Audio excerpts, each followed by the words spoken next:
Autodigit bemutatja.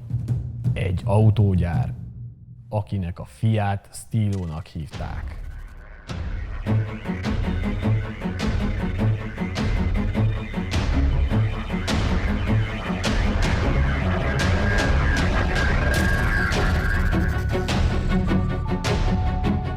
Sziasztok! A mellettem álló dögös kis kupénak több típus hibája is van, ebből mi kettőt javítunk. Az egyik a motorvezérlőegység, a másik pedig az ülésfoglaltsági érzékelő, ami a légzsákrendszer része.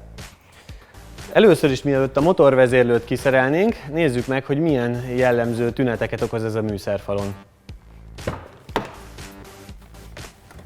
Legtöbbször melegen menet közben megáll az autó, és mindenféle furcsa hibaüzenetet ír ki nekünk. A leggyakoribb az a loose connection, illetve a car security. Ha ezeket a hibatüneteket produkálja az autó, szinte biztos, hogy a motorvezérlőegység a hibás.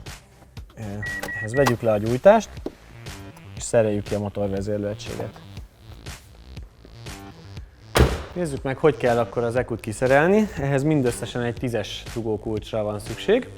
Erről az autóról sajnos már hiányzik a motorburkolat, de ezt nagyon könnyen le tudjuk venni, mert csak a kb. 4 sarkában 4 darab 6-os savar fogja, amit az említett 10-es dugókulccsal könnyedén letekerhetünk.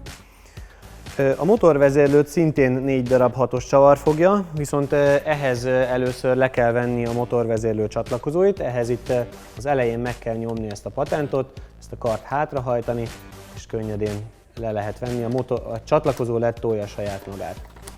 Ezután tudjuk kivenni magát a motorvezérlőt. Először is lazítsuk meg a 4 darab tartócsavart. Majd tekerjük ki a csavarokat.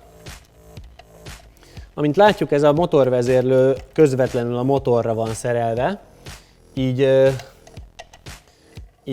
elég nagy hő és rezgés terhelést kap, aminek következtében ennyi idős korukra szinte mindegyik meghibásodik. Pont emiatt nem érdemes egyébként vontott alkatrészt venni, mert az összes ilyen 10 év körüli autó tönkre szokott menni ez az egység. Szerintem nem érdemes bontottat venni belőle, mivel nincs rá garancia, mi pedig itt gyorsan, olcsón és garanciálisan javítjuk. Ez a motorvezérlőegység, ki is szereltük. Különböző házi barkács megoldásokkal szoktak próbálkozni, amik ilyen tüneti ideig, óráig még működőképessé teszik az autót, de ezek a megoldások szerintem idevalók.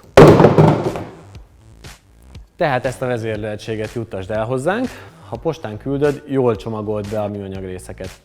És akkor nézzük a másik típus hibát, az ülésfoglaltsági érzékelő hibáját.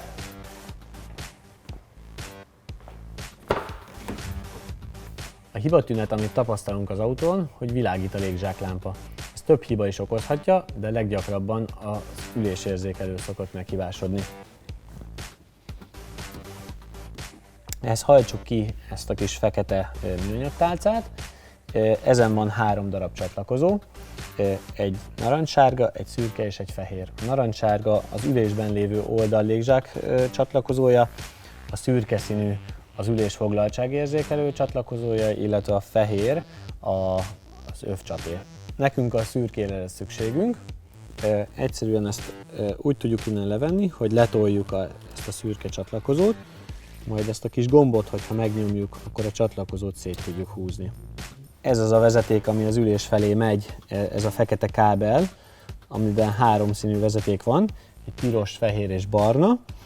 Ezt a vezetéket kell elvágni körülbelül 10-15 centire a csatlakozótól, és kell beforrasztani ebbe az ülésfoglaltság emulátorba, amit csatlakozó nélkül küldünk. Ha ezt megtettük, akkor egy ilyet kapunk. Erre rá kell rakni a fedelet, csatlakoztatni vissza a szürke csatlakozóra, föltenni a sínre, és egyszerűen behajtani az egész kis fekete tálcát.